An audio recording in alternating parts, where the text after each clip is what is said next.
Bueno, si usted no lo ha hecho, lo invito a que usted abra su Biblia en Juan 16 y estamos nosotros esta vez leyendo el versículo 16 al 24.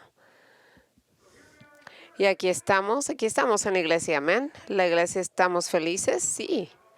Me da gusto oír eso. Yo puedo saber que todavía están los residuos del campamento. Si nosotros nos unimos aquí con los hermanos y hermanas en Cristo y estamos sonriendo y la mayoría de ustedes están cantando, les gustó la música. Me encanta cantar y alabar con música, es un gran privilegio. Muchos de ustedes están peleando la buena batalla en la fe y con buen ánimo. Pero déjeme le hago una pregunta. Usted está poniéndose bajo la autoridad de la palabra, pero yo quiero hacerle una pregunta muy penetrante y quiero que lo piense con honestidad. ¿Cuál es su nivel de alegría esta mañana? ¿Cuál es su nivel de alegría? No me refiero ahora mismo en este momento aquí en la iglesia, en la presencia de nuestra familia de la iglesia, mientras estamos en comunión con creyentes. Me refiero cuando usted se va de este lugar, cuando usted vive en la rutina diaria de todo lo que la vida le depara. ¿Cuál es su nivel de alegría?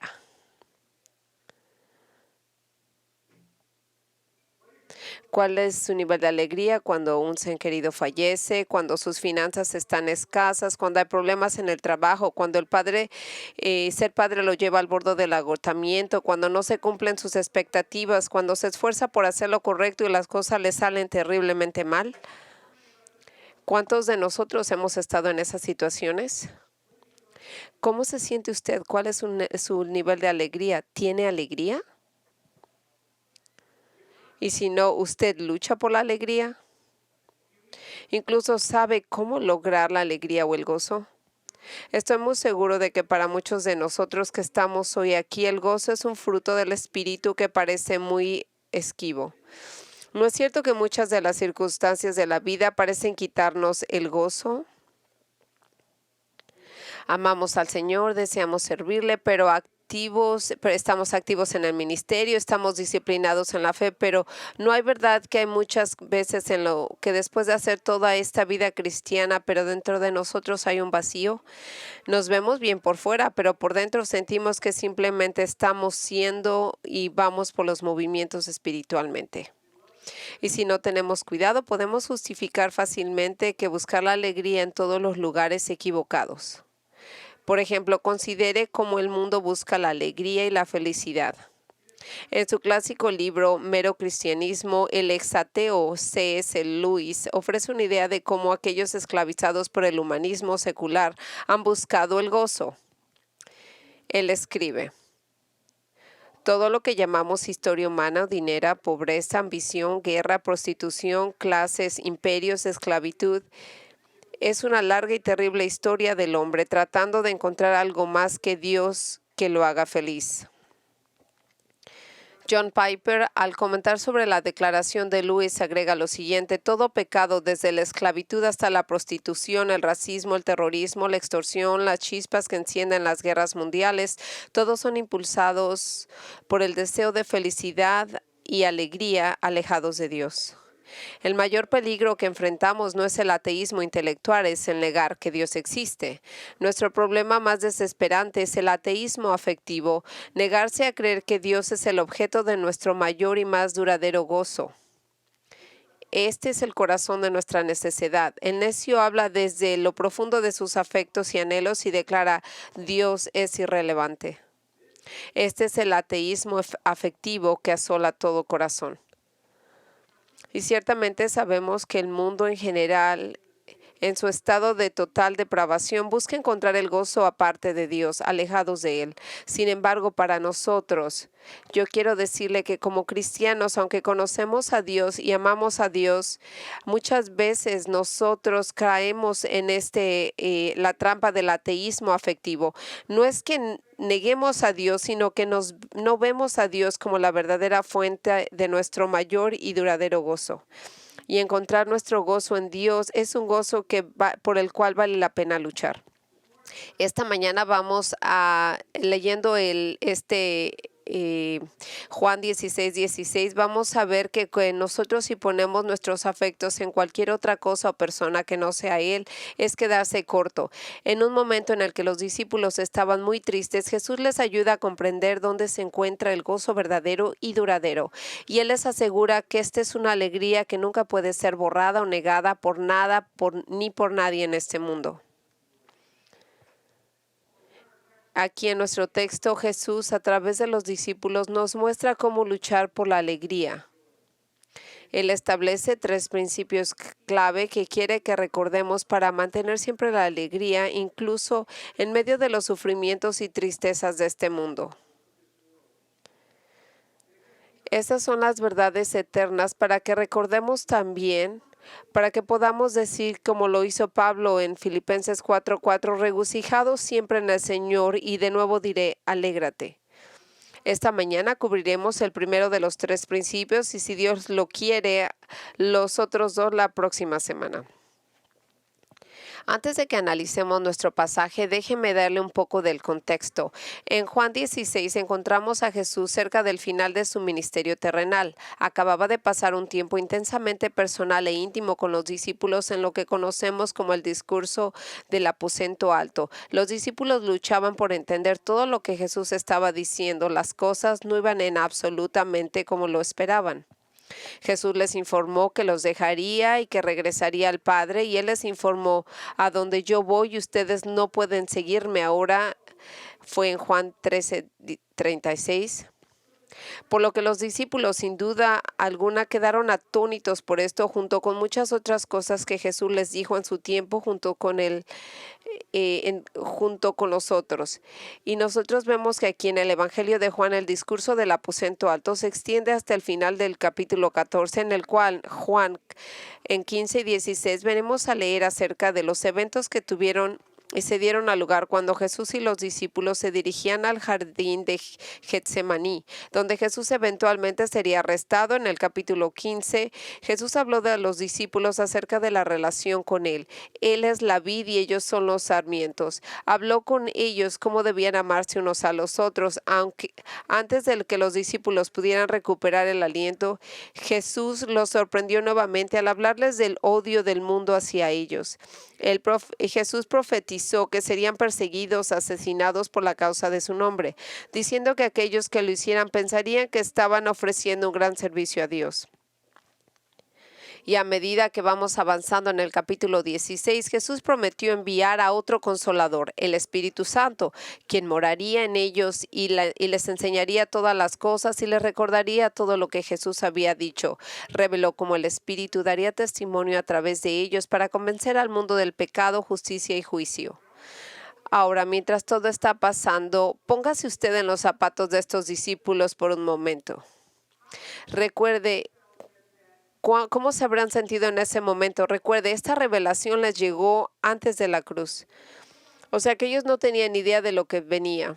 Habría sido una gran cantidad asombrosa de información para cualquier persona de recibir en un solo día.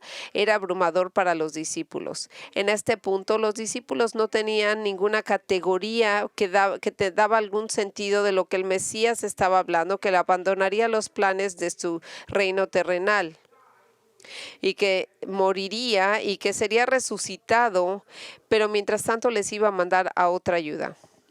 Ellos no podían soportar la idea de esto. Por eso es por lo que Jesús le dijo en Juan 16:12, tengo muchas cosas más que decirles, pero ustedes no las pueden entender. ¿Usted alguna vez ha estado tan abrumado por noticias importantes que no puede procesarlas todas las veces? Y aquí la gente viene y le sigue diciendo y usted no puede ni siquiera reaccionar. Me ha pasado a mí hace 48 años cuando yo le dije a Gail que se casara conmigo y yo me quedé pensando, yo creo que todavía no he superado la sorpresa. Pero nosotros hemos visto cuando algo de momento viene y nos sorprende y cuando nosotros estamos por diferentes experiencias en la cual los discípulos están en este momento, no podían entenderlo. Y usted ve, para los discípulos las cosas parecían sombrías y sin esperanza. Durante 3 años habían caminado con el Maestro. y tenían grandes expectativas. Claro, las cosas fueron difíciles a veces, pero piense en el gozo que tuvieron después de la entrada triunfal de Jesús a Jerusalén. Ellos pensaron que finalmente él iba a ser introducido a su reino y que la gente lo alabaría, dando gloria a Dios.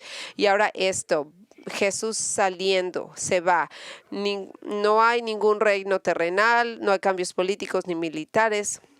Y aún peor fue que Jesús predijo a estos hombres cuál sería su destino. Y a propósito, amigos, ustedes van a ser odiados por el mundo, van a ser perseguidos y asesinados en el nombre de Jesús.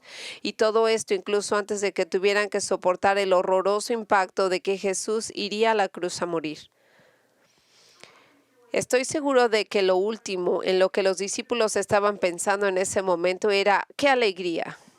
Sin embargo, ¿usted cree que este sería un momento de alegría? No creo que ninguno de nosotros pensaríamos que hay alegría o gozo en estas palabras.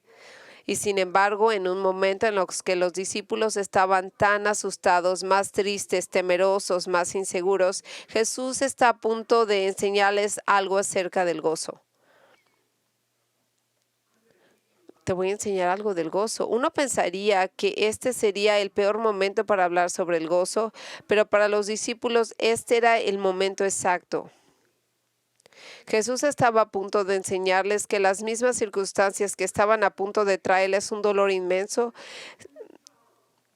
serían las mismas cosas que les traerían un gozo inconmensurable más adelante. Llegarían a ver que su fuente de luto, es decir, la cruz y la ascensión de Jesús al Padre, se convertiría en su fuente de júbilo y de gran gozo. Así cuando la vida nos lanza en picada, cuando sentimos que el peso del dolor y la dificultad de este mundo nos quita el gozo, es la lección exacta que necesitamos nosotros también. Y una vez más, Jesús nos muestra que a través de los discípulos, cómo podemos luchar por el gozo, trayendo a nuestra memoria 3 principios claves que nos ayudarían a conservar en este gozo. Como lo mencioné, de estos 3 vamos a estudiar el primero esta semana. Y como le mencioné, el primer gozo es recordar lo que Jesús declaró. Y esto es lo que nosotros encontramos en el versículo 16 al 19. Y Jesús les dijo a ellos, en un poco más ya no me veréis, y de nuevo un poco más y me veréis. Entonces algunos de sus discípulos se decían unos a otros, ¿qué es lo que nos dice un poco más y no me veréis? Y de nuevo un poco y me veréis, porque yo voy al Padre. Por eso decían, ¿qué es esto lo que dice un poco y no sabemos de qué habla? Jesús sabía que querían preguntarle y les dijo, ¿estáis discutiendo entre vosotros sobre esto? Porque dije un poco más y no me veréis, y un poco más y me veréis. Ahora, vamos a ver esto por un momento. Porque Jesús les había advertido con frecuencia a los discípulos de su partida y les había dado suficiente perspicacia y aliento para enfrentar lo que había por venir. Con la promesa de la venida del Espíritu Santo, Jesús le aseguró a los discípulos que estarían equipados para soportar pruebas futuras. Jesús comprendió cuán necesario era dar esta esperanza. Quiero decir, entendemos esto, ¿no? Todos necesitamos esperanza, ¿o no? Todos lo necesitamos. Y era lo que quería Jesús hacer esto y lo entendemos con claridad. Las personas pueden soportar una prueba si ven un final. Las personas pueden soportar el dolor y el sufrimiento si todo tiene un propósito. En la escritura está llena de momentos en el que el hombre tiene que buscar su corazón. Y nosotros vemos que dice, nosotros vamos a enfrentar la tribulación porque sabemos que la tribulación va a traer la esperanza y esto nos va a traer un carácter que nos da la esperanza. Yo quiero que usted vea dentro de todo esto, aunque vamos en días difíciles, el Señor nos da el final, nos da la razón por la misma. Nosotros lo vemos con claridad en el 2 del 1 al 4, donde yo veo que dice, bendecido sea el Padre de nuestro Señor Jesucristo, el Padre de piedad, el cual nos da compasión en medio de nuestra aflicción, para que podamos soportar todo en medio de la aflicción, con la paz que en el cual nosotros encontramos cuando cuando Él nos da paz. Así nuestra paz está en Cristo. Y eso es lo que nosotros vemos, eso es lo que entendemos, que en medio de todo esto es el propósito. Y nosotros cuando vemos el 2 del 8 al 10 dice, pero nosotros no queremos que usted no esté al tanto, hermanos, de la aflicción que vendrá a nosotros desde Asia, que aunque usted está excesivamente agobiado más allá de su poder, nosotros tenemos el sentido de la muerte dentro de nosotros, pero no podemos confiar en nosotros mismos, pero en Dios que los levanta de la muerte, el que nos entregó para este gran propósito, y Él nos va a separar de aquí y Él nos sacará de esto. Ahí está la esperanza. En Santiago 1 del 1 al 4 dice, considere todo gozo cuando usted enfrenta diferentes dificultades, sabiendo que la prueba de su fe le va a dar la esperanza y que el resultado va a estar completo sin que nada le falte. Y finalmente quiero leer el 1 de Pedro del 5 al 6.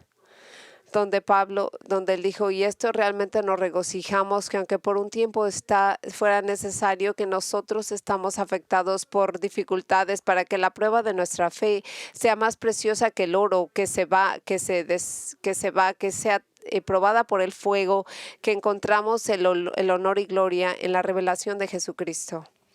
Nosotros necesitamos esperanza, y estas son las cosas que nos dicen una y otra vez, y la esperanza bíblica es lo que nos da esa esperanza en Cristo, y que en medio de esa esperanza nosotros descansamos nuestra esperanza en el Señor. Ahora, ¿qué pasa cuando al hombre le falta la esperanza? ¿Cuántas veces usted se ha encontrado en una dificultad que se siente paralizado, no sabe qué hacer con ella? En Proverbios 13:12 dice, la esperanza diferida enferma el corazón. En Job 7:6 dice, mis días son más veloces que la lanzadera de un tejedor y se acaban sin esperanza. Y lo último que vemos aquí que Dios quiere hacer para nosotros, que seamos hombres de fe, que no tengamos esperanza. Y vemos que la esperanza bíblica no quiere decir que esperemos que esto pasa. No, es la certeza de que sabemos que lo que va a pasar y que el Señor sabe exactamente cómo va a pasar y el final de esto. Jesús había revelado lo suficiente a los discípulos para darles esperanza, pero aún no estaban ahí. Todavía estaban ellos viendo esto desde su propia perspectiva egocéntrica. Simplemente no podían procesar la información que estaban recibiendo al ritmo que Jesús se las estaba dando. Realmente no querían procesarlo. Recuerde que los discípulos lo habían perdido todo y lo habían dejado todo para seguir a Jesús. Y ahora con miedo comenzaron a preguntarse, durante los 3 últimos años completamente fueron en vano. ¿Fue todo esto en vano? Así que Jesús está declarándonos que estamos aquí abandonados y desamparados y que Él no volverá dentro de poco. Por lo cual Jesús dice una declaración muy importante. Dice, yo no estoy aquí ni te voy a abandonar. Él dice, yo voy a regresar y te volveré a ver. Esto dice en el versículo 16. Y lo volveré a ver. Y cuando lo vuelva a ver, los volveremos a encontrar. Ahora, nosotros encontramos aquí un desafío textual. No hay duda alguna que en cuanto al significado de la frase inicial, dentro de poco ya no me veréis, Jesús estaba a pocas horas de ser arrestado, lo que finalmente conduciría a su crucifixión. Los discípulos ya no lo contemplarían porque iba a morir. Es la última parte del versículo 16, lo cual presenta una dificultad cuando Jesús dice, y de nuevo un poco y me veréis. La pregunta es, ¿cuánto tiempo es un poco de tiempo antes de que Jesús sea visto de nuevo? Lo que hace esto tan difícil de entender es porque es una frase tan común que Jesús usó con frecuencia. El problema es que cuando Jesús usó esta palabra se refería a diferentes momentos de la vida. Por ejemplo, en Juan 7:33, poco tiempo se refiere a semanas. Y nuevamente en Juan 12:35 dice poco tiempo y esto era cuestión de días. En Juan 13:33 usa poco tiempo y era una gran cantidad de horas. Entonces usted ve la dificultad. Hay tres interpretaciones principales dadas por teólogos y déjenme las comparto con usted. D.A. Carson y R.C. Sproul interpretan este versículo como una simple referencia a las apariciones de Jesús a los discípulos después de su resurrección, los 40 días antes de su ascensión. John Calvin, Gordon Keddie, William Hendrickson y John MacArthur dicen ellos, creen que en un poco de tiempo se cumple cuando Jesús envía el Espíritu Santo en Pentecostés. Hendrickson dice, Jesús tenía en mente la dispensación del Espíritu durante el cual el Espíritu manifestaría poderosamente las obras de Jesús en la tierra para que a través del ojo de la fe la iglesia pudiera ver a su autor. Por último, hombres como David Thomas y F.F. Bruce están convencidos de que este poco tiempo es más figurativo que literal y por lo tanto se refiere a que veremos a Cristo cuando regresemos a la gloria, cuando esta época actual llegue a su fin. Entonces, ¿qué vamos a hacer con esto? Si está perplejo en esta buena compañía, porque los discípulos tampoco lo entendieron. Ciertamente los discípulos vinieron a Jesús después de su resurrección y antes de su ascensión. Estaría de acuerdo con esta interpretación exclusivamente si no fuera por dos cosas. Primeramente, ver a Jesús físicamente después de su resurrección sin duda traería una medida de alegría a los discípulos, pero el dolor de la separación se sentiría una vez más después de su ascensión en los 40 días.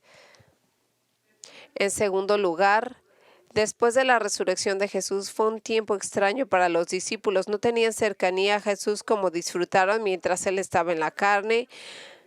Recuerden que cuando Él resucitó, ellos tenían miedo, no entendían lo que estaba pasando, no habían experimentado la unidad espiritual con Él que vendría después del día de Pentecostés. Así que la alegría que tenían se mezclaba con las dudas y con la desilusión. Piensa en la actitud de Tomás. ¿Se acuerda Tomás el que duda? Después de la resurrección de Jesús, los discípulos le dijeron a Tomás que habían visto al Señor, pero Tomás dijo, si no veo sus manos, si no veo en sus manos la huella de los clavos y meto mi dedo en el lugar de los clavos y meto mi mano en su costado, no creeré. Tomás estaba tan amargado y decepcionado que básicamente dijo, y les dice ellas, mira, ¿por qué me tratan de dar esa historia mística de resurrección? Yo les dije que no olviden que Jesús sube a Jerusalén, morirá y debemos estar preparados para morir también. Se los advertí, Él murió y así que no intentes desanimarme con algunos cuentos como estos. Yo no pienso que hubiéramos sido diferentes que Tomás. No me digan aquí, no me digan un cuento de hadas. Tomás tenía que verlo. Se dice que en otra interpretación, un poco tiempo después, se refiere al final de la era de la iglesia cuando el segundo advenimiento de Cristo sea y Él será visto. Pero el problema es de que este punto de vista no aplica a la obra del Espíritu Santo que ya a través de los discípulos con respecto al ministerio terrenal, Jesús les dijo, tu tristeza se convertirá en alegría. Y si Jesús simplemente quiso decir gozo en su segunda venida, entonces implicaría que no habría gozo durante el ministerio terrenal de los discípulos. Esto contradiría todo lo que sucedió en Pentecostés. Después de Pentecostés, los discípulos tuvieron un gran gozo, aún en medio de la persecución.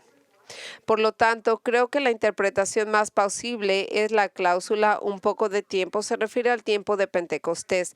La frase final del versículo 17 que parece apoyar esto dice Jesús, y ahí en un poquito más y me veréis, porque yo voy al Padre.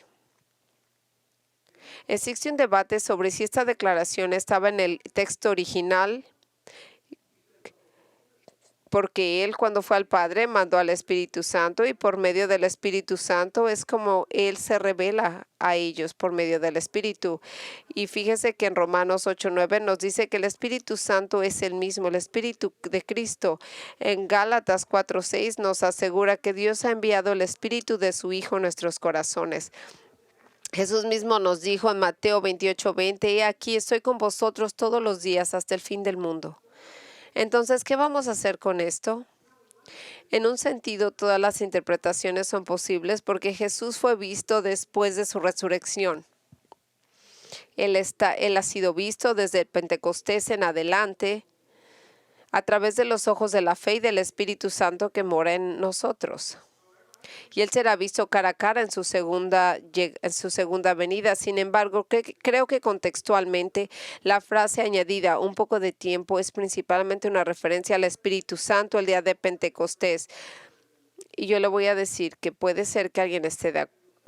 Usted a lo mejor va a pensar que estoy equivocado, pero no. Entendamos esto. Yo me pregunto cuando el Señor diga, cuando yo predico a veces me preocupo qué va a decir el Señor con las cosas que yo digo, pero yo le voy a decir que Arthur Pink resume esto claramente. Él escribe, los discípulos no vieron a Jesús física y espiritualmente por poco tiempo. Después de un poco tiempo, solo 3 días, Él se les apareció de nuevo y luego desapareció de nuevo por otro poco de tiempo de su visión corporal, aunque nunca más perderían espiritualmente de vista a su Señor y a su Dios. A medida que avanzamos, vemos que la declaración de Jesús tuvo un gran impacto en los discípulos. Y ese es el versículo 17 al 19. Dice, entonces unos de los discípulos se decían unos a otros, ¿de qué está hablando? ¿De que voy a ir al Padre? Y ellos se decían, ¿qué esto es lo que dice? Un poco, no sabemos de qué está hablando. Jesús sabía que ellos querían preguntarle y les dijo, ¿estáis discutiendo entre nosotros sobre esto porque dije un poco más y no me veréis y de nuevo un poco y me veréis? Lo que es muy interesante notar, y a mí me parece realmente increíble, es que los discípulos no habían hablado con Jesús desde que Judas Iscariote, y no le habían preguntado a Jesús por qué no estaba explicándose y revelándose al mundo. Y eso lo vemos en Juan 14:22. Los discípulos no le preguntan a Jesús nada acerca de lo que él está hablando desde Juan 14 y estamos en Juan 16, estamos en camino a Getsemaní y sin embargo ellos no dicen nada. Y Jesús les está dando una increíble cantidad de revelaciones. Y ellos aún así, las mismas palabras de Jesús en Juan 16:16, la que los impulsaron a romper su silencio. Sin embargo, aunque rompe su silencio, no vuelven a hacerle ninguna pregunta a él. Solamente comentan entre ellos, ¿a usted le parece algo raro? Que después de todo lo que ellos sabían, se comportaban así. Qué perplexo debería de haber sido este momento, que no podían cuestionar o preguntarle a Jesús abiertamente. Y no es muy difícilmente entender por qué habían hecho esto. Tengo muchas cosas más que decirles, pero ustedes no las podrían entender. Verá, los discípulos tenían problemas para reconciliar las declaraciones de Jesús. Él venía o se iba. Y si Él se iba, ¿por qué no simplemente establecerlo aquí? Por el contrario, si él se estaba yendo, ¿por qué no solamente establecía su reino de una vez y arrancaba? Yo era lo mismo, si no iba a poner su reino, ¿por qué tendría que volver? ¿Por qué no quedarse en el cielo y terminar con todo esto? Ese era el racionamiento que los discípulos de ese momento no podían resolverlo. Y lo que les estaba faltando era un pensamiento de una comprensión clara de la muerte de Cristo por los pecadores y su resurrección para la justificación. Ellos no lo entendían. Ahora, en un sentido entendemos esto. Los discípulos no podían postular el conocimiento sobrenatural. La cruz de Cristo era futura para ellos, pero por otro lado, deberían haber estado más conscientes de lo que Jesús les profetizó, pero ellos no estaban escuchando. En 2 ocasiones anteriores, Jesús les había hablado a los discípulos sobre ser rechazados por los hombres, sobre ser crucificados y sobre la resurrección. En Mateo 16:21 leemos: Desde entonces Jesucristo comenzó a mostrar a sus discípulos que era necesario ir a Jerusalén, sufrir mucho más por parte de los ancianos, de los principales sacerdotes, de escribas, y ser muerto y resucitar al tercer día. Leemos este mismo relato en Marcos 8:31, en Lucas 9:22. 3 veces leemos estos acontecimientos en las Escrituras, pero usted ve, ellos le está diciendo a los discípulos una vez más. Vemos nosotros que en Mateo 17:22 al 23, y mientras ellos estaban reunidos en Galilea, Jesús les dijo: el Hijo del Hombre va a ser entregado en manos de hombres y lo matarán y resucitará al tercer día. Y se entristecieron ellos mucho. Esto también está registrado en Marcos 9 del 30 al 32 y Lucas 9 del 44 al 45. Lo que yo encuentro tan increíble de estos dos acontecimientos es que nosotros leemos que los discípulos no podían entender de lo que estaba hablando y tenían miedo de preguntarle. Ahora, lo que le estaba diciendo Jesús a ellos eran bastante claras. Les estaba diciendo: seré matado y después resucitaré. Pero porque ellos no entendían esto, porque ellos no entendían de lo que estaba hablando el Señor y de cómo establecería su reino. Ellos en su mente, esto era terrible, era devastador, demasiado doloroso. Ellos no podían conciliar esta verdad con la realidad. Y aún así no podían hacerle preguntas. Y ahora le voy a hacer una pregunta, pero sea honesto. Si usted está aquí, si yo les digo: voy a morir mañana, ¿algunos de ustedes tendría el valor de preguntarme o diría: bueno, pastor, nos dio gusto conocerlo? Ponga la buena palabra, ponga el buen para nosotros. Usted no pensaría: si yo supiera que alguien iba a fallecer, yo quisiera preguntarle, yo quisiera saber, como lo que ha dicho Jesús. Yo hubiera hecho: wow, Jesús, ¿podemos tener una pequeña junta? Porque no estoy entendiendo de lo que estás hablando. Quiero preguntarte acerca de esto. Pero ellos no preguntaban porque yo creo que causaba mucho dolor. Ellos no querían contemplar ese dolor. ¿Cuántas veces usted ha oído noticias que no quería oír y usted quiere cubrirse los oídos? Alguien le va a decir algo y decir: no lo quiero oír, no lo quiero oír. Esto es exactamente donde estaban ellos. Y posiblemente pensamos que Jesús era cruel. ¿Por qué les diría estas cosas tan difíciles para empezar? ¿Por qué no se quedó en silencio, fue a la cruz y después resucitó y ellos se lo tendrían que adivinar solos? ¿Por qué les dijo? ¿Y por qué lo hizo? ¿Saben por qué? Para darles a ellos esperanza. Para que ellos entendieran de dónde vendría su gozo, para que ellos se dieran cuenta de que su gozo venía, que aunque sea duro de recibir, no lo voy a dejar, no los voy a olvidar. Y yo le estoy diciendo esto para que cuando usted tenga que ir por la agonía de verme ser crucificado en la cruz, usted vea al gozo que viene, que está por venir. Escuche, discípulos, ya sea por mente o por espíritu, usted siempre va a estar unido conmigo y yo siempre voy a estar unido con ustedes. Y aquí yo quiero donde nosotros tenemos que entender algo que es práctico para nosotros. Yo creo que por medio de los discípulos nosotros tenemos que ver 2 razones principales por las cuales a veces no tenemos el gozo en nuestra vida. La primera de ellas puede ser porque muchas veces nos damos cuenta en el aquí y en el ahora, que fallamos en darnos cuenta del futuro y de lo que viene y de la seguridad que tenemos en Cristo. Y si usted está en Cristo, usted tiene todo. Amén. Usted tiene todo en Cristo. Usted diría: bueno, yo quisiera una vida más cómoda. Aquí en Él lo tenemos todo. Pero usted ve cuando Jesús les dijo a ellas, por un tiempo no me verás y luego en otro poco tiempo tú me verás de nuevo. Los discípulos estaban enfocados en ahora, en cuándo. Y es lo que nosotros nos enfocamos en el momento, en el ahora. Hace muchos años estaba yo en Idaho y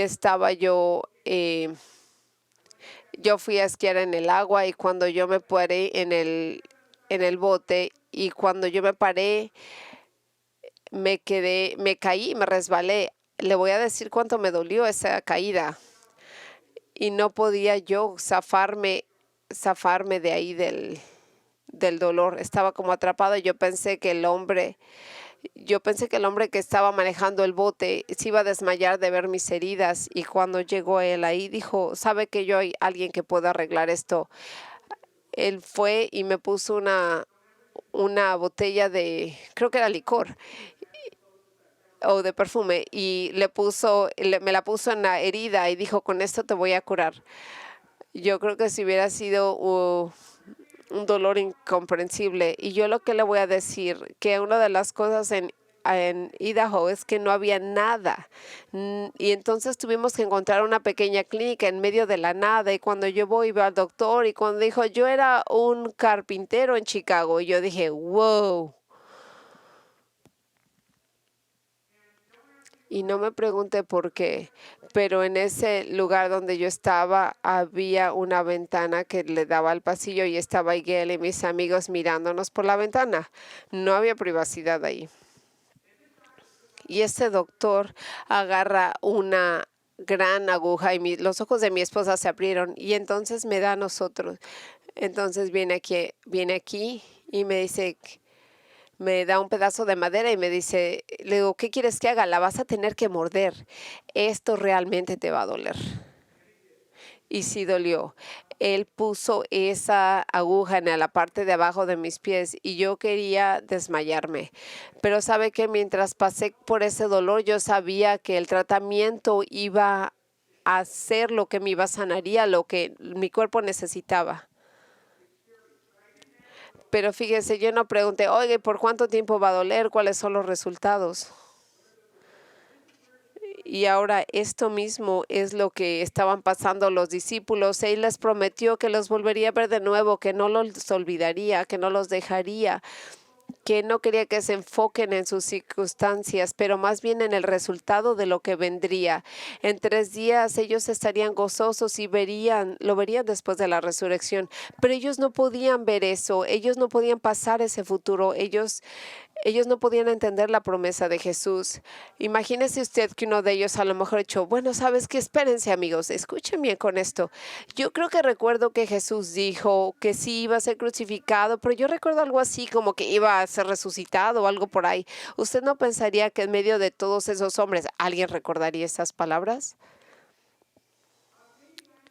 Oigan, amigos, a lo mejor deberíamos de estar contentos con esa esperanza de que en 3 días va a verlo de nuevo, Él resucitaría como Él nos dijo, pero es que en este momento su gozo estaba dependiente en el ahora y en este momento, y ese gozo se iba a convertir en tristeza porque esas circunstancias de los discípulos iban a cambiar drásticamente. Y yo le digo que muchas veces nosotros tenemos esa misma dificultad.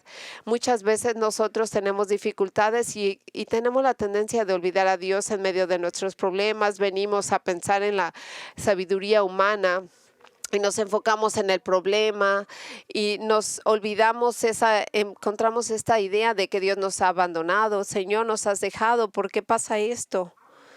¿Cómo usted puede permitir que esto pase? Y Él dice en Hebreos que nunca nos olvidará, nunca nos abandonará. En Hebreos 12 dice que mantenemos nuestros ojos en Jesús, que Él siempre es el autor de todo de nuestra fe y que Él vio la cruz y la cruz fue el camino a la cruz. Él no vio el aquí ahora, Él vio el futuro y los resultados finales. Pablo también como prisionero, él vino aquí y estaba amarrado a un guardia.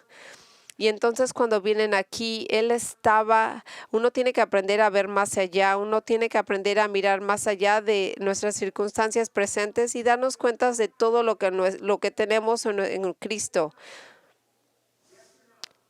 No. A mí me gusta que la gente me conteste cuando yo predico. Cuando nosotros vivimos en las circunstancias difíciles de esta vida, tenemos que aprender a ver más allá de lo presente, a ver más allá de lo que vemos en Cristo. Y cuando las dificultades vienen, no pueden no preguntar, oh, ¿cuánto tiempo? ¿Y cuándo acabará? ¿Y qué pasará con esto? ¿O qué está tratando de hacer Dios permitiendo esta dificultad en mi vida? Pregúntele a usted al Señor que le ayude a edificar su resistencia para mantener un testimonio piadoso a través de esa dificultad, para enseñarle cómo una prueba en particular podría funcionar para su bien y la gloria de Dios. Yo le he dicho muchas veces que les ha dado una seguridad en nuestra mente.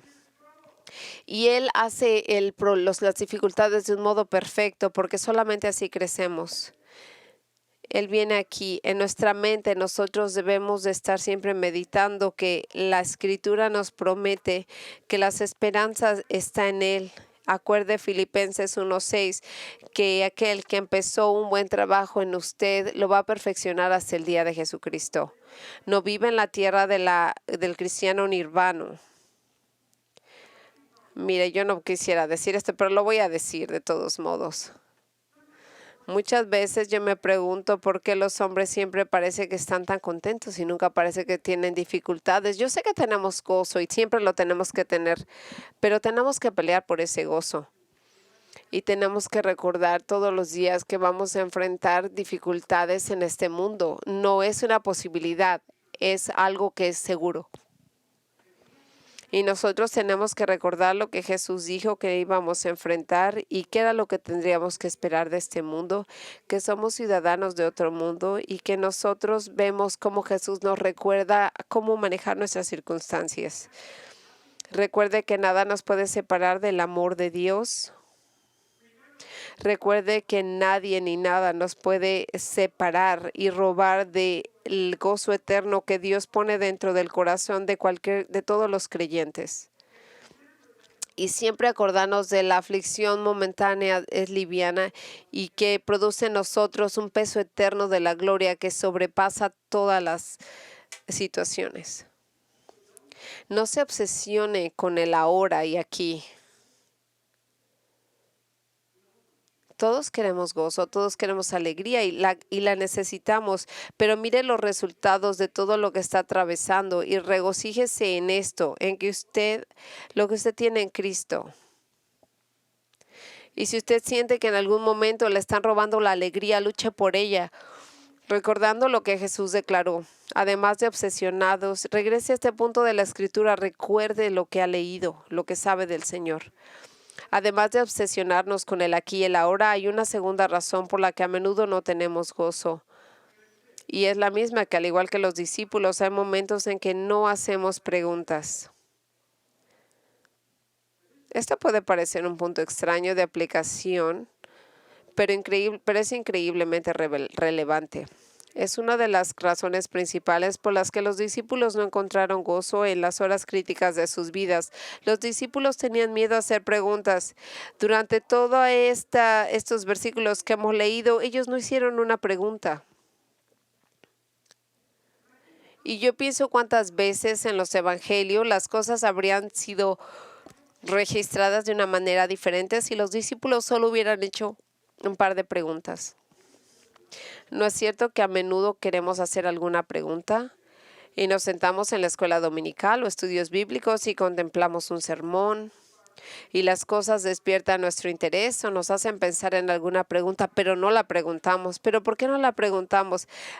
Porque me da pendiente que la gente crea que es una pregunta tonta o que exponga nuestra ignorancia.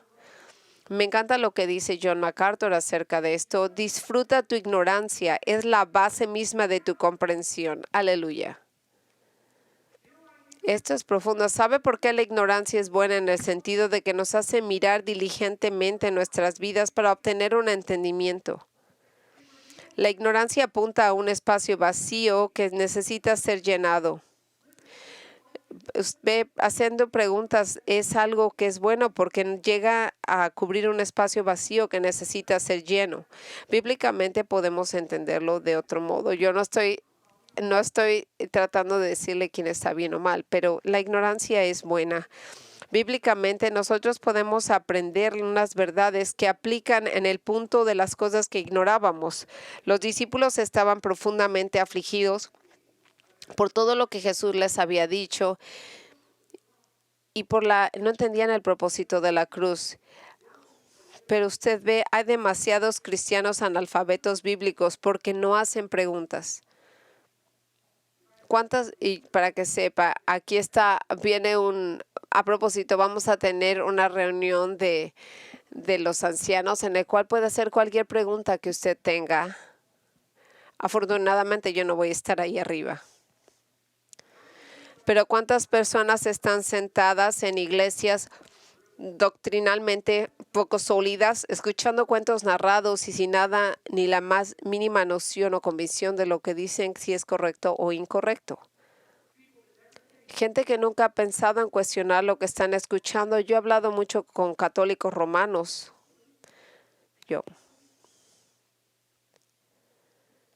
Yo les he hecho preguntas. ¿Por qué crees en el purgatorio, en la deificación de María y en la salvación por gracia más obras? Pues no sé, eso es lo que dice el sacerdote. ¿Alguna vez has buscado en las escrituras la respuesta? No, en realidad no. ¿Algunas veces le has pedido al sacerdote que te muestre por qué deberías de creer estas cosas? No. Pasa todo el tiempo.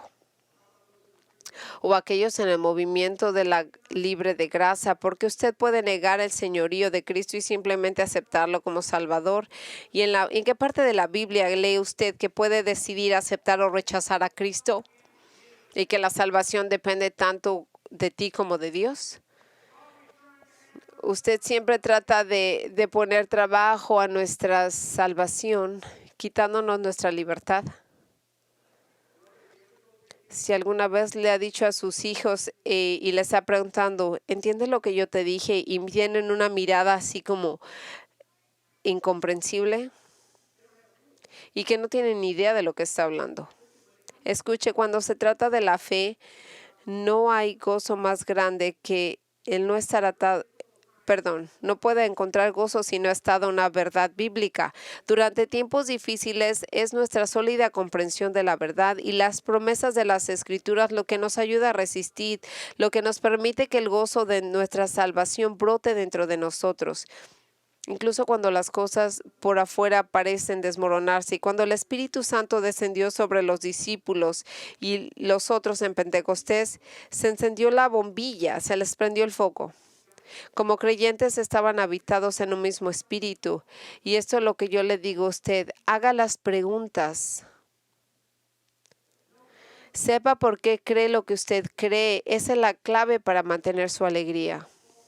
Porque usted entiende esos principios. Usted recuerda lo que el Señor le ha dicho, las promesas de Él.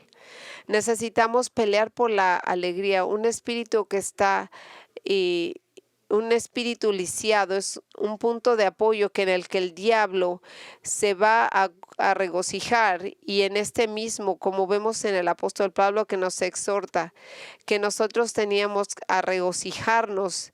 Y fue una orden, no solamente una plática, era un mandamiento de regocijarnos continuamente en todo momento. Pablo había pasado por grandes dificultades e incluso en medio al punto de la muerte. Esto es lo que él nos dice. Escuchen aquí. Yo he peleado por todo lo que le puedo pasar en una vida. He estado en el umbral de la muerte. He vivido diferentes cosas: prisiones, palizas, lapidaciones, naufragios, grandes peligros, hambre, sed, exposición. Y puedo decirles que a través de todo esto, Cristo fue una presencia continua conmigo. Puedo decirle que nada lo separará jamás del amor de Dios. Puedo decirle que Jesús nunca lo dejará ni lo desamparará. Que Él está con usted siempre, viviendo dentro de su alma, y Él le ha dado un gozo que nunca puede ser quitado o extinguido. Y ese gozo nunca se lo van a quitar. Entonces, para nosotros, amados, el problema no es que podamos perder nuestro gozo, sino más bien estamos fallando en nuestro gozo. Y una de las distintas cualidades de nuestro gozo es que en sí mismo la prueba tranquilizadora de Jesús es que Él nunca nos va a dejar ni nos abandonará. Nuestro gozo interior en Cristo nos permite estar en paz con Dios y estar en paz con este mundo, independientemente de nuestras circunstancias. Y esa es la alegría por la cual vale la pena luchar. Oremos. Jesucristo, venimos acá en medio de tu piedad, de todo que tú nos has dado. Jesús, y venimos aquí. Tú fuiste a la cruz y tú sufriste para que nosotros podamos regocijarnos en las mismas cosas que te llevaron ahí. Y nosotros sabemos, Señor, que la cruz era lo que te llevaría a tu corona y a tu gloria. Y eso fue lo que nos dio el regalo de nuestra salvación. También sabemos, Señor, que en tu ascensión tú les dijiste que mientras tú te irías, tú les mandarías al Espíritu Santo para que dentro de ellos recordaran y tuvieran el gozo, porque ellos recordarían y sabrían lo que tú lograste con tu muerte. Y para eso es para todos los creyentes en Cristo que nosotros tenemos un Espíritu que nos recuerda que nunca nos dejarás ni nos abandonarás. Y eso fue lo que pasó. Nosotros estábamos preparando un camino, un lugar para nosotros en tu reino. Y aquí mientras esperamos, oramos por el gozo y contemplamos nosotros el perdón de nuestros pecados y nuestro futuro en un lugar contigo en la gloria. Y Señor, y nosotros venimos para que diariamente nosotros nos llenes el corazón del Espíritu de Cristo y un gozo que nos da la paz para estar en paz con Dios y en paz con el mundo sin importar de nuestras circunstancias externas. Y por todo esto te agradecemos en nombre de Cristo.